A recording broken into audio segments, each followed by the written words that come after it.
Shalom.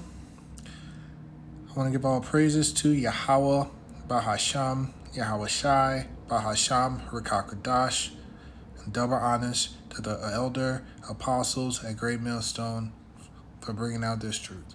So today, I wanted to go through and break down Ezekiel, the 31st chapter. So this is a parable, it's a comparison basically between two great nations, two leaders of two great nations. So it's going into something that's happened in the past, something that's going to happen in the future, and you can even apply it to things going on now, depending on how you want to look at it. So there's a lot in this chapter. So let's start off with verse 1. And it came to pass in the 11th year, in the 3rd month, in the 1st day of the month, that the word of Yahweh came unto me, saying. So let's figure out what the 1st day of the month according to the Bible is. So let's go to the book of Sirach, the 43rd chapter. Let's start from the 6th verse. He made the moon also to serve in her season, for a declaration of times and a sign of the world. So the moon is for times. So it's for us to keep up the times. So we know in the book of Daniel, we're told that basically the man of sin is going to change the times and the seasons. But he can't change the moon. Verse 7, for the moon is a sign of feast, a light that decreaseth in her perfection. So this is how we know when it's time for our feast days, because of the moon. Verse 8, the month is called after her name. So the word month comes from the word moon. And the moon determines when the month comes in. Increasing, wonderful in her changing, being an instrument of the armies above, shining in the firmament of heaven. The beauty of heaven, the glory of the stars, an ornament, giving light in the highest places of Yahweh. Okay? At the commandment of the Holy One, they will stand in their order and never faint in their watches. So the man of sin can't change the order that was set up by Yahweh Bashem Yahweh Shai for the moon to complete its cycles. So that's how we know the times, because that hasn't been changed. Okay, let's get another precept. Let's go back to the book of Isaiah.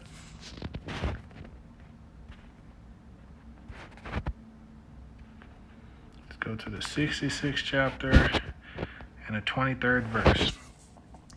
And it reads, and it shall come to pass that from one new moon to another, and from one Sabbath to another, shall all flesh come to worship before me, saith Yahweh. So this is talking about in the kingdom. Now, let's look into this word, new moon.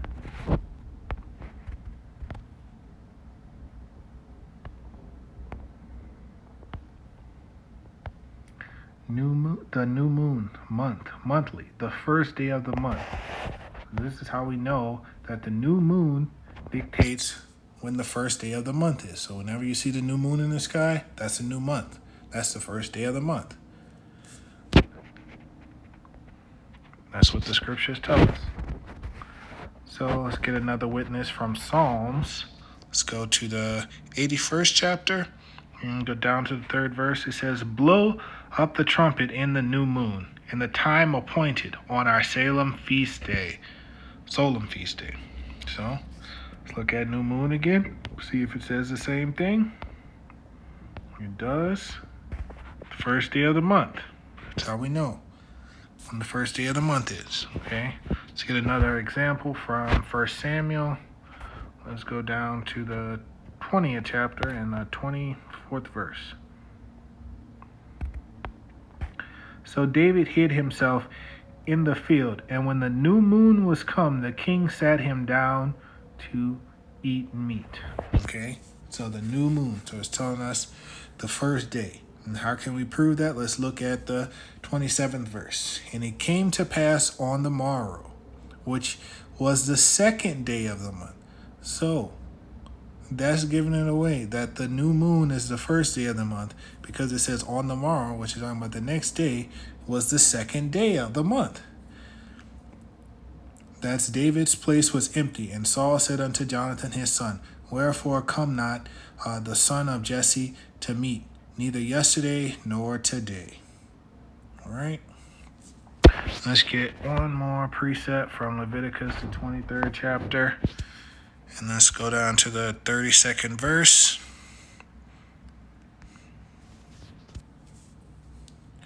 It shall be unto you a Sabbath of rest. Ye shall afflict your souls in the 9th day of the month at even. From evening to evening, ye shall celebrate your Sabbath. Okay? So out of this verse, what I want you to understand is that how the days are counted. So a day starts at evening and it goes until the next evening time. So it's not when the sun comes up. It's based on the evening time. So that's when the moon comes up. That's your day. So the first day is when the new moon comes.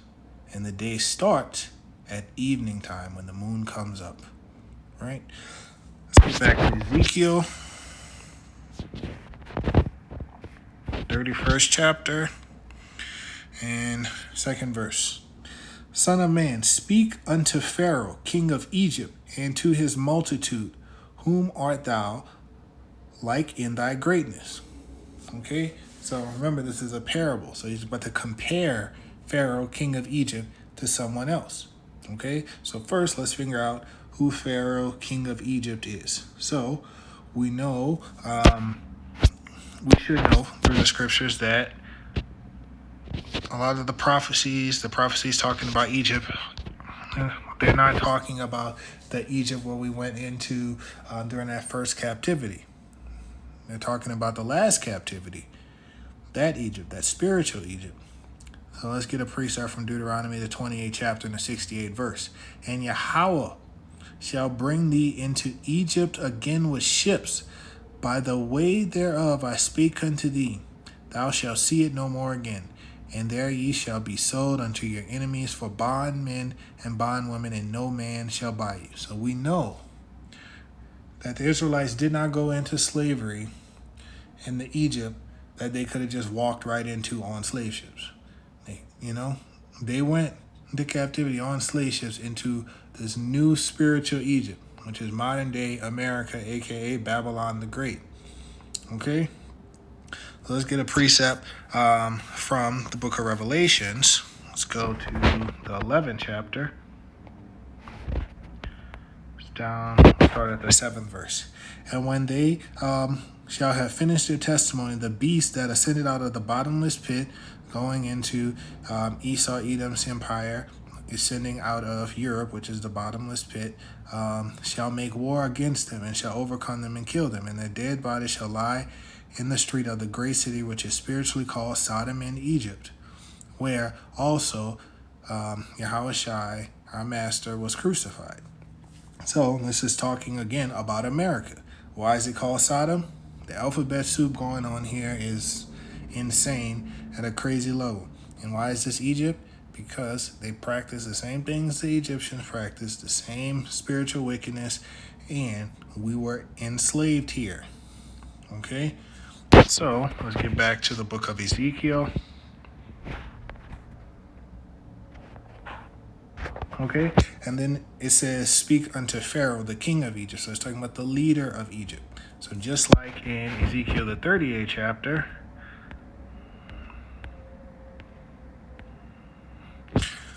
in the 2nd verse, it says, Son of man, set thy face against Gog, the land of Magog, the chief prince of Meshech and Tubal, and prophesy against him. So we know Gog is the leader of Magog. Magog is the land of Russia, and then Gog is whoever their leader is. Right now, we know it's Putin.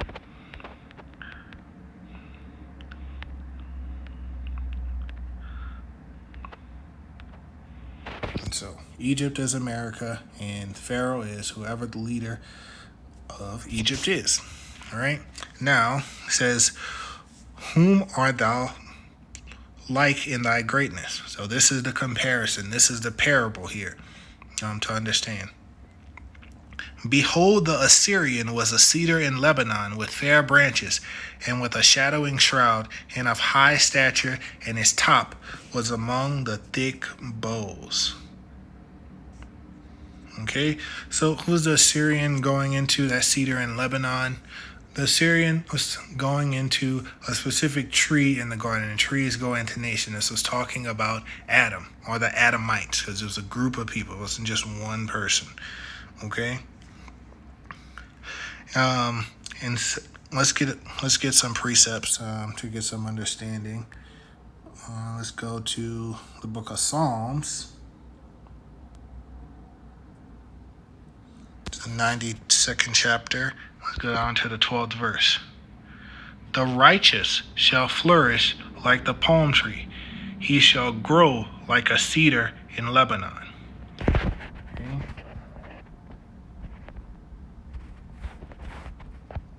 So that Assyrian, a cedar in Lebanon, why was he righteous? Because he was the people, that group of people, the Adamites were the group of people that Yahweh, Bashem Yahushai, chose. He gave them the law, statutes, and commands, which we'll get into.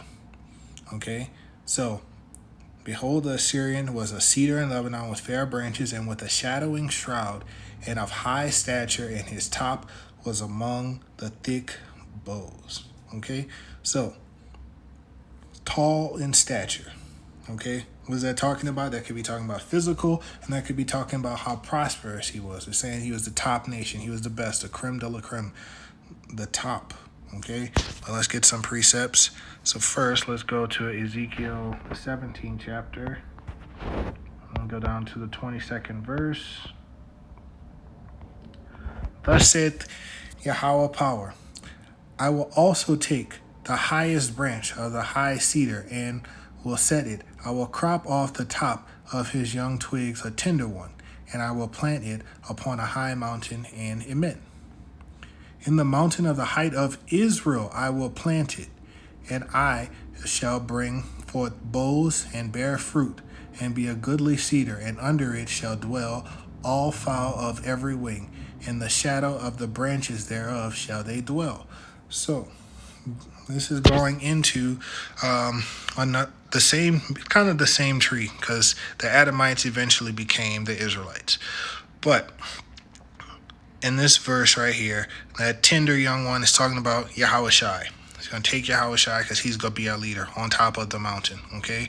And so it's comparing Israel to a tree. And the chief top branch of this tree is Yahushai, okay? So that's how we can know that this tree, this cedar in Lebanon, is the Adamites in Ezekiel chapter 31.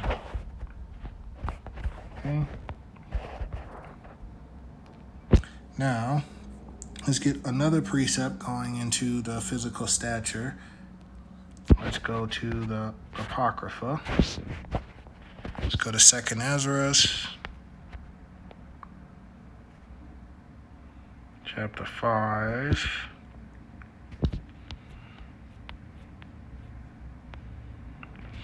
Verse 51. He answered me and said, Ask a woman that beareth children, and she shall tell thee. Say unto her, Wherefore? Are not they whom thou hast now brought forth like those that were before, but less of stature? So it's saying, the children that you have now, aren't they like, they look the same as the children you were having a long time ago in your youth, but they're smaller, right? Okay, saying there's a difference in stature. Okay, and she shall answer thee, They have been born in the strength of my youth, are of one fashion, and they that are born in the time of age, when the womb faileth, are otherwise. So this woman is the planet Earth. Okay, so whenever people were born a long time ago, specifically talking about the Adamites during their time, they were of a much greater status than us. They were stronger than us, much greater stature than us. They were stronger than us. They were taller than us. Like, if you read through the book of 2nd Ezra, you'll see that he fasted for like 7 days, multiple times. We can't do that the way he did it because we're not as strong as him. The earth was more nourishing back then, but now it's, it's older in age. So we're not getting the same benefit. Okay? So verse 54, consider thou therefore also how that ye are less of stature than those that were before you, and so are they that come after you less than ye, as the creatures which now begin to be old and have passed over the strength of youth. Okay? So he's saying even now, in his time, he's going to be stronger than the creatures that come after him, which I was just explaining. Okay? So then he said, I, Yahweh, I beseech thee, if I have found favor in thy sight, show thy servant by whom thou visitest thy creature. Okay. Now let's get back to Ezekiel, 31st chapter. Okay. And with a shadowing shroud and of high stature, and his top was among the thick boughs. Okay, so he was at the top. Thick boughs is going into branches. And branches goes into offspring. Okay. Verse 4. The waters made him great. The deep set him up on high, with her rivers running around about his plants, and set out her little rivers unto all the trees of the field. Okay, so what is this waters going into? The waters is going into basically the breath of life that was breathed into him, this truth, the wisdom, knowledge, and understanding. Remember, Adam was given the laws, okay? But let's get some precepts. So let's go to the book of Psalms. First chapter, and we'll start from the first verse. Blessed is the man that walketh not in the counsel of the ungodly, nor standeth in the way of sinners, nor sitteth in the seat of the scornful. But his delight is in the law of Yahweh, and in his law doth he meditate day and night. And he shall be like a tree planted by the rivers of water, that bringeth forth fruit in his season. His leaf also shall not wither, and whatsoever he doeth shall prosper. So this was Adam. This was the Adamites. At that time, they were that big Assyrian tree planted by the rivers of living water. Okay, that was the breath that Yahweh Bashim Yahweh Shai blew into them. Okay, now let's get another precept. Let's go to the book of John, 7th chapter, 38th verse. And he reads, He that believeth on me, as the scripture had said, out of his belly shall flow rivers of living water. Okay? So, that living water is this truth, the word. The word of Yahweh by Hashem Yahweh Shai. This scripture. Along with the wisdom, knowledge, and understanding that comes through the Rakah Kadash. Let's go to the book of Ephesians, chapter 5, verse 25. We'll read from 25. Husbands, love your wives even as Hamashiach also loved the church and gave himself for it, that he might sanctify and cleanse it with the washing of water by the word. So that's what we were purified by. We were purified by the word. Okay? So the water is synonymous with this truth. The word of Yahweh by Hashem Yahweh Shai. Okay? We'll get 27 too. That he might present it to himself a glorious church, not having spot or wrinkle or any such thing, but that it should be holy and without blemish. So that's how we are. That's how we are cleansed, not by being baptized in some pool of water. No, we must be born again. Our minds must be renewed through the washing of water by the word.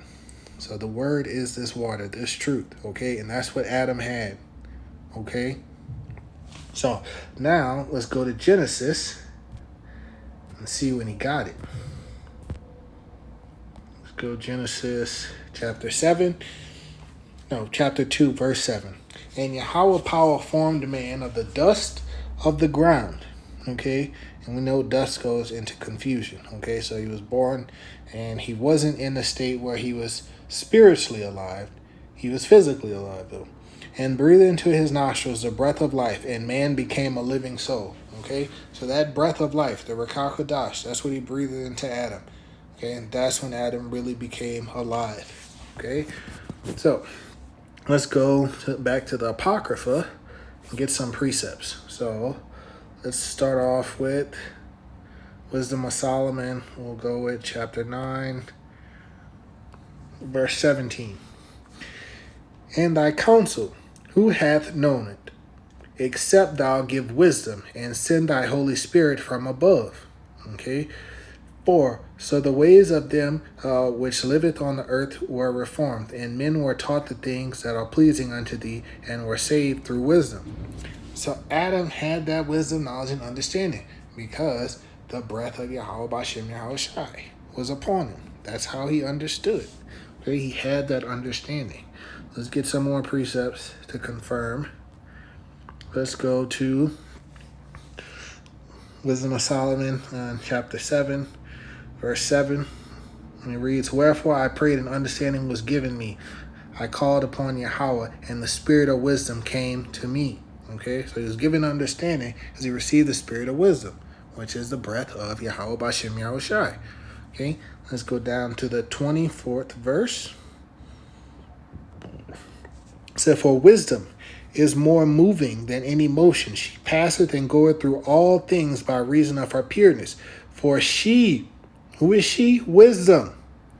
For she is the breath of the power of Yahweh, and a pure influence flowing from the glory of the Almighty. Therefore can no undefiled thing fall into her. So Adam had that wisdom, knowledge, and understanding because he had the breath of Yahweh Bashem Yahweh Shai. All right, let's go to 2nd Ezra, chapter 3, verse 5. It reads, And gavest the body unto Adam without soul. So Adam was made, he was alive, but he wasn't like spiritually alive, okay? Which was the workmanship of thine hands, and didst breathe unto him the breath of life, okay? Which is the Rakah Kodash. And he was made living before thee, okay? Verse 6, And thou laidest him into paradise, which thy right hand had planted before ever the earth came forth. All right, so it's talking about Eden, which is the earth, and then the garden, which is where Jerusalem, Israel is currently. All right, let's get back to Ezekiel.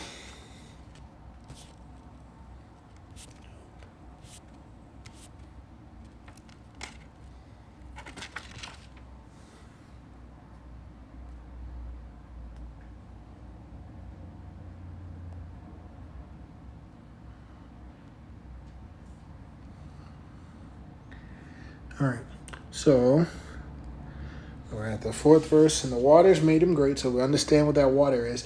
And then the deep set him up on high, with her rivers running round about his plants. Okay, so what is the deep? Well, let's look at that word.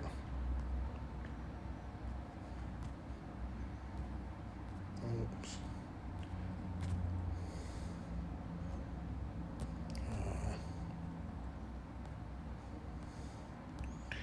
The deep depths, subterranean water, sea of abyss. Okay, especially the deep, a sea. Okay, so we're looking at a water source here.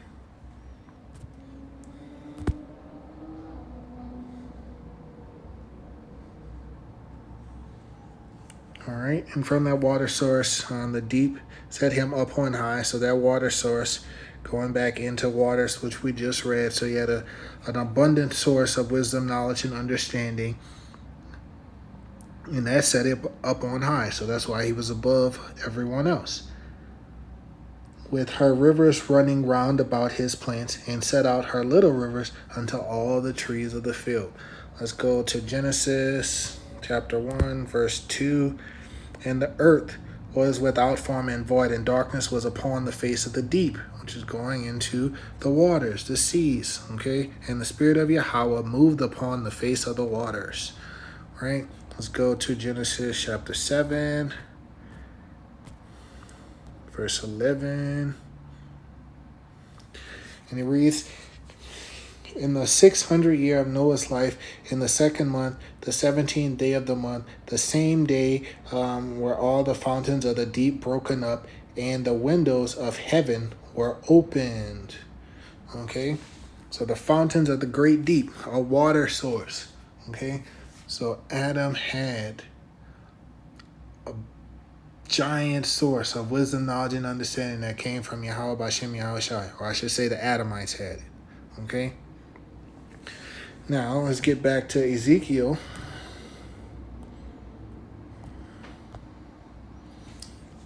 And it says, and sent out her little rivers unto all the trees of the field. So Adam had so much wisdom, knowledge, and understanding, it poured out to the other nations, the other trees of the field. Okay? So let's get a precept. Try to help us understand that. Let's go to Proverbs 29 chapter, 2nd verse. It says, when the righteous are in authority, the people rejoice. But when the wicked beareth rule, the people mourn. So when the righteous are in rule, some of those blessings, they trickle down. They trickle down to everybody else. Just like the Syrophoenician woman who came up to talk to Yahweh Shai. And he told her, this is the children's bread. I shouldn't give it to dogs. And she was saying, roughly paraphrasing, that even the dogs get the crumbs. So they were getting the crumbs. Okay. And so now let's see that the trees or other nations of people, or just, nations of people, that's what trees represent, or peoples. So Matthew 7:15, beware of false prophets which come to you in sheep's clothing, but inwardly they are ravenous wolves. You shall know them by their fruits. So people can be identified as trees. Do men gather grapes of thorns or figs of thistles? Even so, every good tree bringeth forth good fruit, but a corrupt tree bringeth forth evil fruit. A good tree cannot bring forth evil fruit, neither can a corrupt tree bring forth good fruit. Every tree that bringeth not forth good fruit is hewed down and cast into the fire. Wherefore, by their fruits ye shall know them. So this is talking about people. People can be trees. So the trees in the garden were other nations. Okay?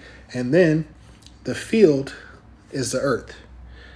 So let's get that. That's also in Matthew 13 chapter. Let's go down to the 38th verse.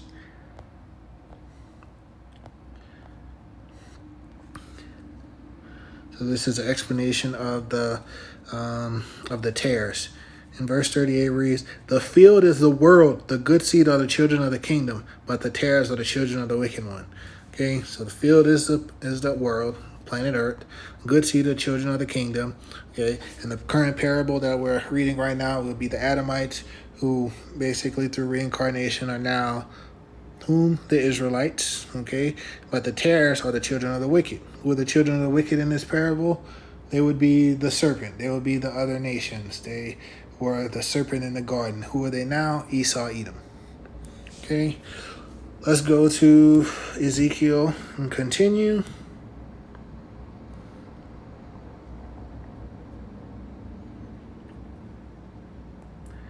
Ezekiel 31. Now down to verse 5. Therefore, his height was exalted above all the trees of the field. So he was above all the other nations, okay? His stature, his prosperity, he was the cream of the crop, okay? And his boughs were multiplied, and his branches became long because of the multitude of the waters, and they shot forth. Boughs and branches going into his offspring, okay? So let's get an example of a branch from a tree. Let's go to Isaiah the 11th chapter, talking about Yahweh Shai. So, and there shall come forth a rod out of the stem of Jesse, and a branch shall grow out of his roots. Who is that branch? Yahweh Shai. And the spirit of Yahweh shall rest upon him, the spirit of wisdom and understanding, the spirit of counsel and might, the spirit of knowledge and the fear of Yahweh, and shall make him of quick understanding in the fear of Yahweh. And he shall not judge after the sight of his eyes, neither reprove after the hearing of his ears. The fear of the Lord is the beginning of knowledge, or the beginning of wisdom. You can find that in the book of Proverbs. Yeah, the beginning of wisdom. Fear of the Lord is the beginning of wisdom. I believe that's what it says. All right. So let's get back to Ezekiel, 31st chapter. Okay? And so, because of the waters, because of that wisdom, knowledge, and understanding, he basically was just prospering. All right? Verse 6. All the fowls of heaven made their nest in his boughs. Okay? And under his branches did all the beasts of the field bring their young. And under his shadow dwelt all great nations. Okay? So, we already went into boughs and branches. And all the beasts of the field. What are the beasts of the field? A beast would be the sons of men. Even the wicked. That would be with people without the wisdom, knowledge, and understanding. Because they are beasts. But let's get that precept. Let's go to Ecclesiastes, 3rd chapter.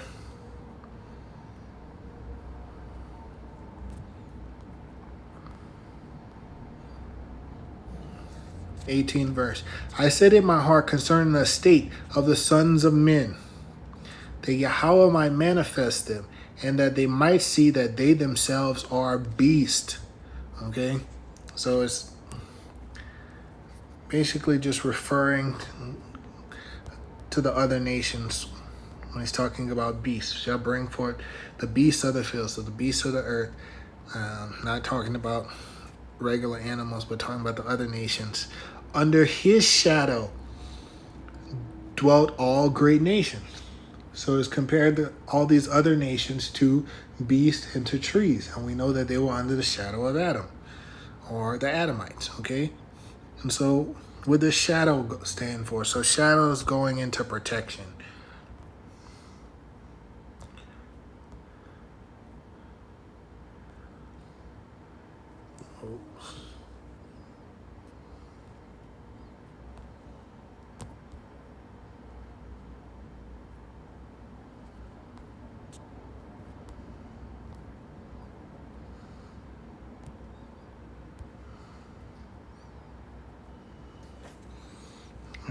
So shadow figuratively defense, shade.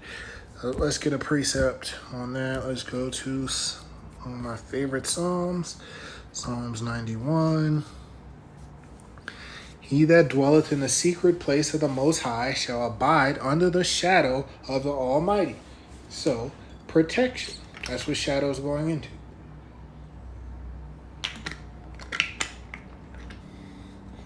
So, now let's get back to the book of Ezekiel. Let's go. Verse 7. Thus he was fair. So like beautiful. Great to look upon in his greatness. And in the length of his branches, for his root was by great waters. That goes back to what? Psalms, the 1st chapter. A tree planted by the rivers of living water. And that's where he was, because he had that breath. Or the Adamites had that breath of Yahweh Bashem Yahushai. Verse 8. The cedars in the garden of Yahweh could not hide him. The fir trees were not like his boughs, and the chestnut trees were not like his branches, nor any tree in the garden of Yahweh was like unto him in his beauty. Okay? So he was special. He couldn't be hidden from Yahweh Bashem Yahushai. And so when we look at the fall of man, which this is parabolically describing, but let's go back to Genesis, 3rd chapter. Let's look at the 8th verse. And it says, and they heard the voice of Yahweh power walking in the garden in the cool of the day, and Adam and his wife hid themselves from the presence of Yahweh power amongst the trees of the garden. So you can't hide from Yahweh Bashem Yahushai. So we know that. Let's get a precept. Let's go back to. Oh, hold on. Oh, there we go. And let's go to the book of Sirach.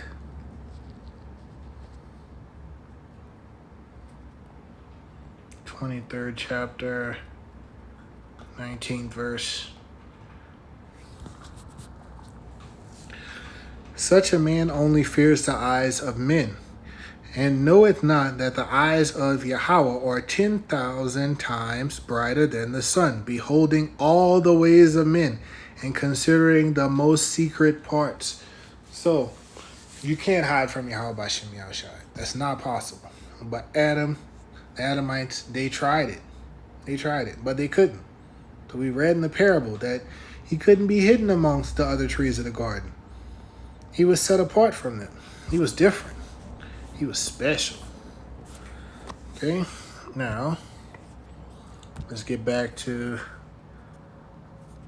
Ezekiel.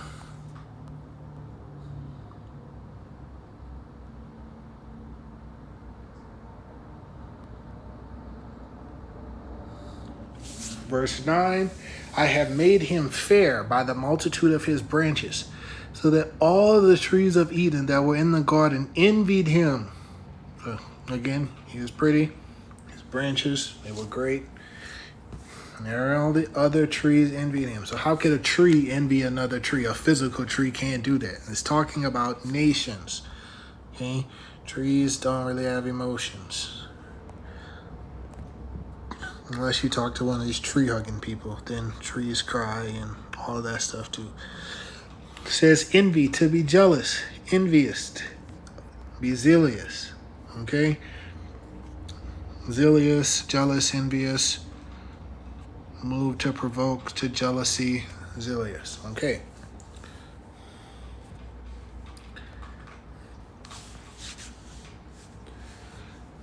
Verse 10, therefore thus says Yahweh power, because thou hast lifted up thyself in height, and he has shot up his top amongst the thick boughs, and his heart lifted up in his height.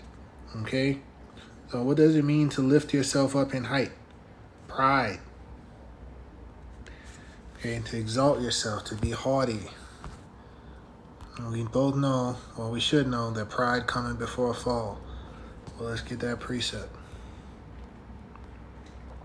To be high, to be exalted. Figuratively, to be haughty, to be exalted. Now, we know that this is a similitude and a comparison. He's telling Pharaoh, the king of Egypt, whom are you like in your greatness? So you have to keep that in mind, that modern day Egypt is America.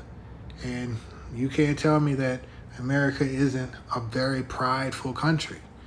Okay? So you have to keep that in mind. Now, let's go to the book of Proverbs and get that precept. Proverbs 16.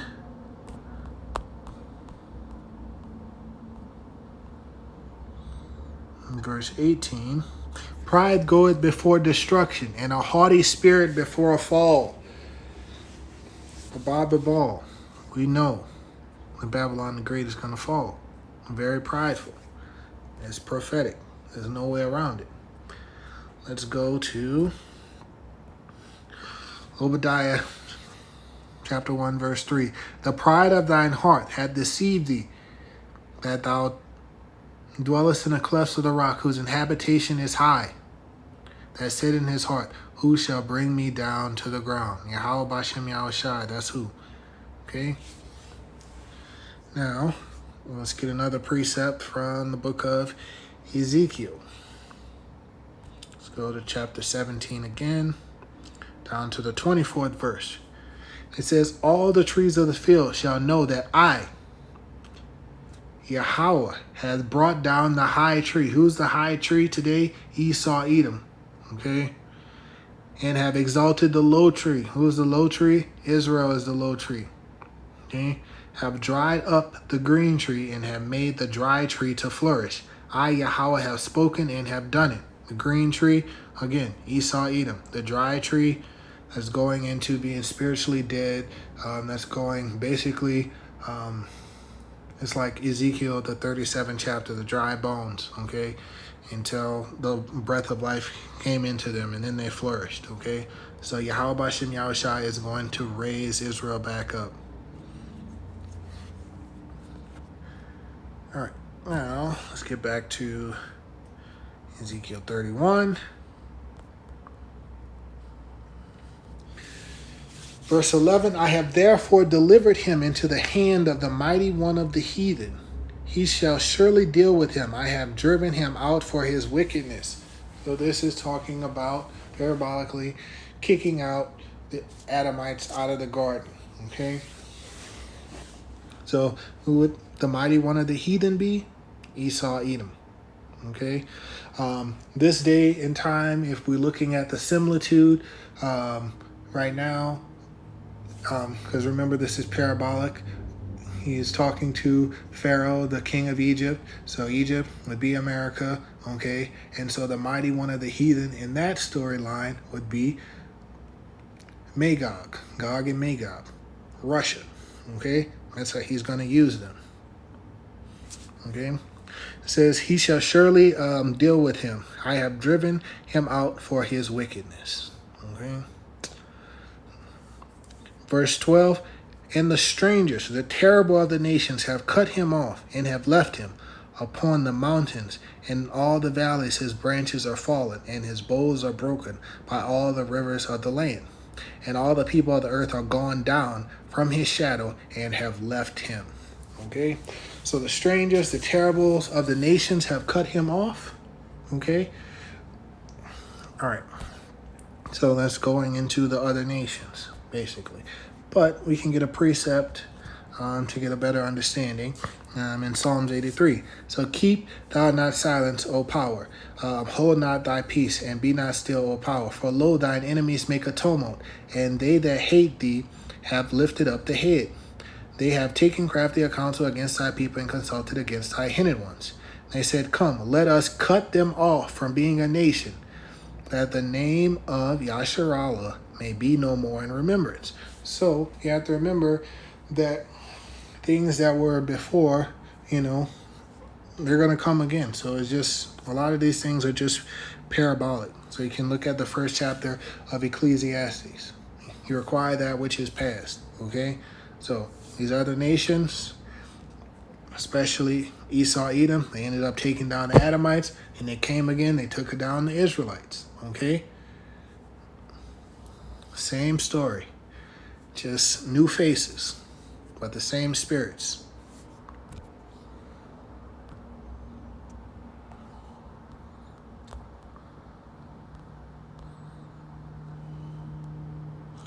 Okay.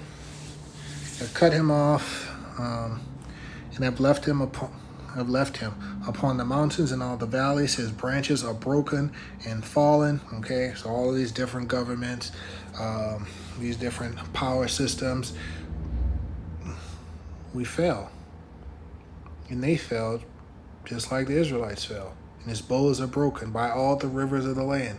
So earlier, these waters and rivers went to the wisdom, knowledge, and understanding. But in this case, it's talking about the rivers of the land. This is going into the philosophies, these different doctrines of these other nations. So it caused our people to fall. It caused the Adamites to fall so bad that he had to bring a flood because the world was just filled with wickedness. And then it caused our people to fall too. Because you can see in our state today, like our people don't know who they are. They follow all of these doctrines that are just going off. So it's parabolic. And it's just this reoccurring theme that's happening. But let's get a precept from Genesis. Let's go to the 6th chapter, down to the 5th verse. And Yahweh saw that the wickedness of man was great in the earth. So the Adamites had fallen. Okay? They had gotten to those other doctrines. And that every imagination of the thoughts of his heart was only evil continually. And it repented Yahweh that he had made man on the earth, and it grieved him at his heart. And Yahweh said, I will destroy man whom I have created from the face of the earth, both man and beast. Okay, and the creeping thing and the fowls of the air, for it repented me that I had made them. But Noah found grace in the eyes of Yahweh. Okay, so Noah was basically the like the remnant, the elect of his time. Okay, and Yahweh Hashem Yahweh Shai saved him so that we could all come back from him. And so, parabolically, the same thing is going to happen again. Just it's going to be more. There'll be the 1/3 of Yasharallah. That'll be the elect, as said the scriptures. So let's go to Ezekiel 31, down to verse. Let's finish up at verse 12. So, those people, the bows are broken by all the rivers of the land. They fell off with all these false doctrines. All the people of the earth are going down from his shadows. Okay, so they left from under his protection and they left him. Okay, same thing, parabolically, it's going to happen to Esau, Edom. The nations are going to turn on him. Right now, they're happy. They're making money off of him, but they're starting to turn. It will come all to fruition soon. Verse 13, upon his ruin shall all the fowls of heaven remain, and all the beasts of the field shall be upon his branches. Okay, so it's talking about when he's in a fallen state, when he's physically dead. Other nations aren't going to help him up. No, they're going to enjoy it. The same way, in the parabolic fashion, they were with the Israelites when they fell. They were happy. Right? You get that in the book of Revelations. The 11th chapter, 8th verse. And their dead bodies shall lie in the street of the great city, which is spiritually called Sodom in Egypt, where also our master Yahweh Shai HaMashiach was crucified. Verse 9, and they of the people and kindreds and tongues and nations shall see their dead bodies, talking about the heathen nations, 3 days and a half, and shall not suffer their dead bodies to be put in graves. No. They didn't. They just left them there, just like those other nations. We're going to leave the Adamites there in their dead, sinful state. They didn't want us to rise. They didn't want them to rise. Let's go to the book of Proverbs for another precept. Let's get chapter 21. Verse 16. So the man that wandereth out of the way of understanding shall remain in the congregation of the dead. So that's where the Adamites were. They were in the state of being spiritually dead. And then, parabolically, so are the Israelites. And according to Ezekiel 37, they're coming back to life through being washed with the water of the word, which we read in Ephesians, the 5th chapter.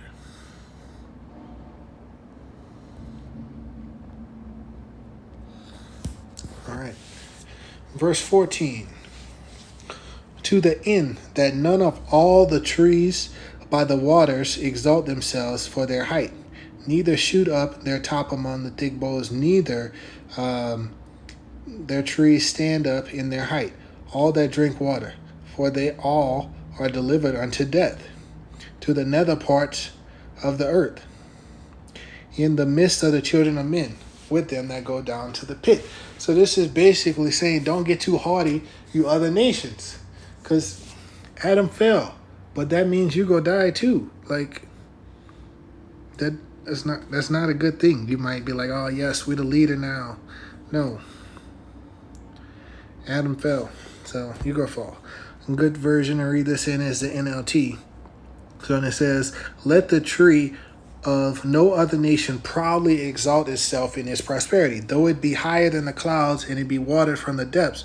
For all are doomed to die, to go down to the depths of the earth. They will land in the pit along with everyone else on earth. Exactly.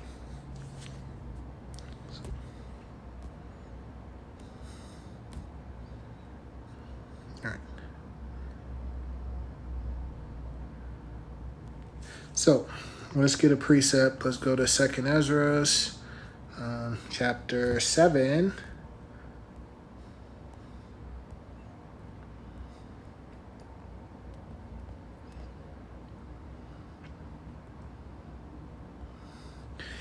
Verse 48 says, O thou Adam, what hast thou done? For though it was thou that sinned, thou art not fallen alone, but we all that come of thee. So now we know everybody on earth comes from Adam, and we all die. Okay? So all these nations that are all proud, happy, is for naught. All die anyway. All right, let's go back to the 14th chapter. And so they're all delivered unto death to the nether parts of the earth. Talking about hell, okay? Not some place where you burn forever, but it's talking about hell in the sense of the place under the sun where judgment is. And that's Ecclesiastes chapter 3, verse 16, okay? And then it says, with them that go down to the pit. Okay. In the midst of the children of men, the heathens, with them that go down to the pit. Who are those that go down to the pit? They're talking about Esau, Edom.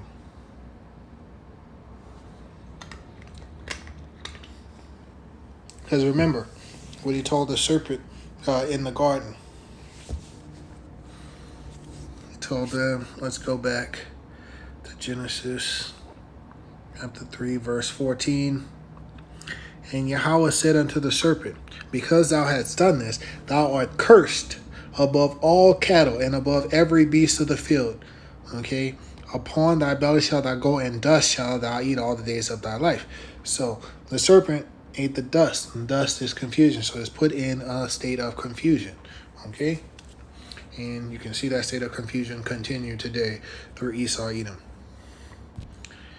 And let's get a precept from Job. Let's go to the Job, the 30th chapter, just to help us get an understanding of that state of confusion, which there's like different levels to it. Like Esau, Edom has been in that state of confusion, like during the thousand years, like the Byzantine Empire, the Dark Ages. That's where they were in a state of confusion when they were locked up in the Caucasus Mountains, and it obviously happened before that, after the fall of man. Job 30:5, they were driven forth from among men, talking about Esau, Edom. They cried after them as after a thief, to dwell in the clefts of the valleys, talking about in the caves of the earth and in the rocks. Among the bushes they brayed, under the nettles they were gathered together. They were children of fools, yea, children of base men, the lowest of the lowest. They were viler than the earth. In verse 9, and now I am their song, yea, I am their byword. And so we could say that about us today. We are the byword of the bases of men. They call us all kinds of names except for who we truly are. But we are in hell with them. We're in that place under the sun where judgment is, which we'll have to get. But let's get some more precepts. So let's go to the Apocrypha, 2nd Ezra chapter 5, verse 24, to understand what a pit is. So in all the lands of the whole world, thou hast chosen one pit. So a pit is a land, okay?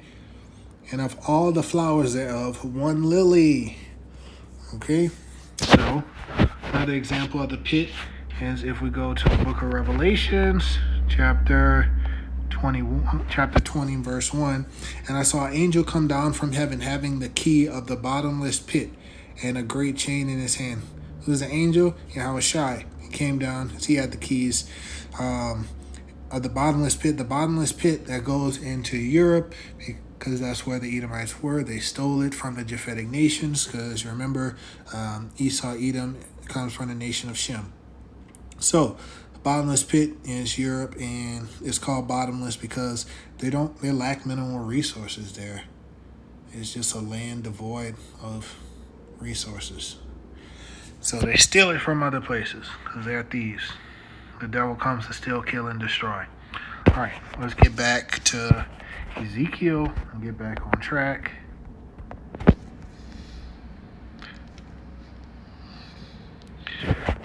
Verse 15. Thus said the Yahweh power, in the day when he went down to the grave talking about hell, okay? Not talking about like he was like physically dead, but talking about spiritually dead, okay? Sinning. Spiritually dying. He said that you will surely die if you eat from that tree. And it wasn't talking about physically eating from a tree. It was talking about adopting the philosophies of these other nations, which is what happened with Eve. So I caused a mourning. I covered the deep for him. I restrained the floods thereof, and the great waters were stayed. And I caused Lebanon to mourn for him, and all the trees of the field fainted for him. So this is a description of the mourning of Yahweh for his son. So if you understand that Adam was actually Yahweh Shai. Okay. Now, let's get Ecclesiastes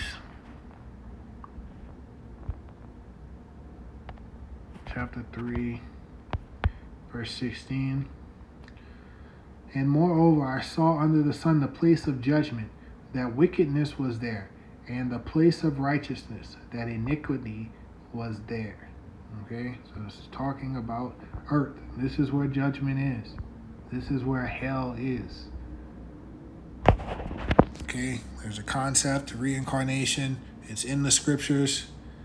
We come back through this line of our fathers, and we live out our judgment. Okay, let's get back to Ezekiel, 31st chapter.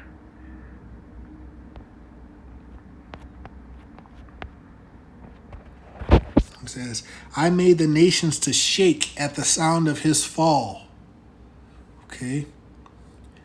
When I cast him down to hell with them that descended into the pit. Okay. So remember, he made the serpent eat from the dust. He cast him into a state of confusion. So they went down into the pit, whatever landmass they went into. And all the trees of Eden. Okay? And so he kicked Adam out of the garden. So he went to the place of judgment. So he was out of that paradise realm. The choice and best of all Lebanon, all that drink water, shall be comforted in the nether parts of the earth. Now, that comforted word is tricky. But if you look into the definition, it's not. So let's get it. So comforted.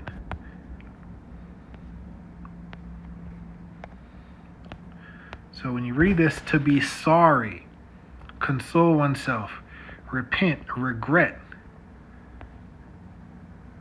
And it also says comfort, to be comforted. But we know in the context of this parable, it's talking about be sorry because you just got kicked out of paradise.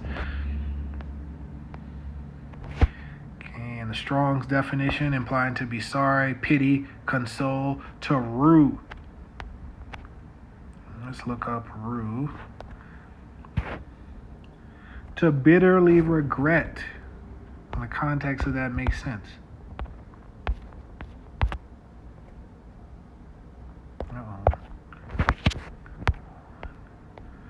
Oh man, what?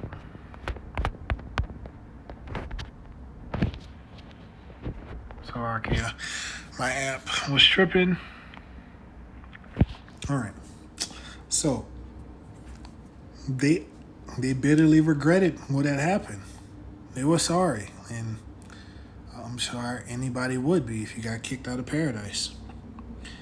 Verse 17. They also went down into hell with him. Yeah, the other nations were sorry too. Because you see, they were feeding off of him. They were getting those little rivers. They were getting the crumbs from the table. Unto them that be slain with the sword, and they that were his arm, that dwelt under his shadow in the midst of the heathen. So the other nations and people under his protection, they went down with him.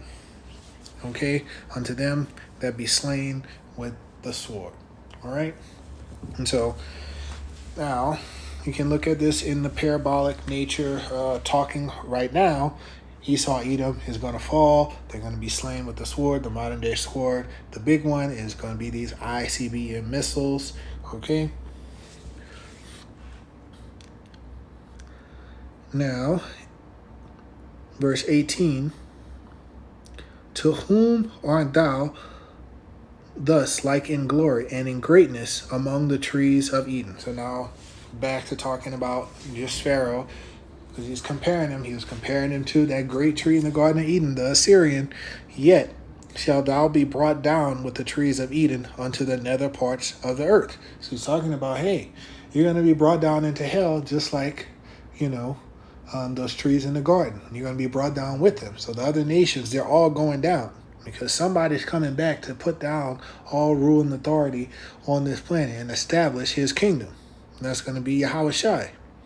It says, thou shalt lie in the midst of the uncircumcised with the heathen, with them that be slain by the sword. Okay? And who is that going to be slain by the sword? The wicked. This is Pharaoh in all his multitude. Thus saith Yahweh. Power. Okay? So, let's get 1 Corinthians to close out. So we'll go 1 Corinthians 15 and 22. For, as in Adam all die, even so in Hamashiach shall all be made alive. But every man in his own order. Hamashiach, the first fruits. Afterward, they that are Hamashiach's at his coming. And then cometh the end. And he shall have delivered up the kingdom to Yahweh, even the Father, when he shall have put down all rule, all authority, and power.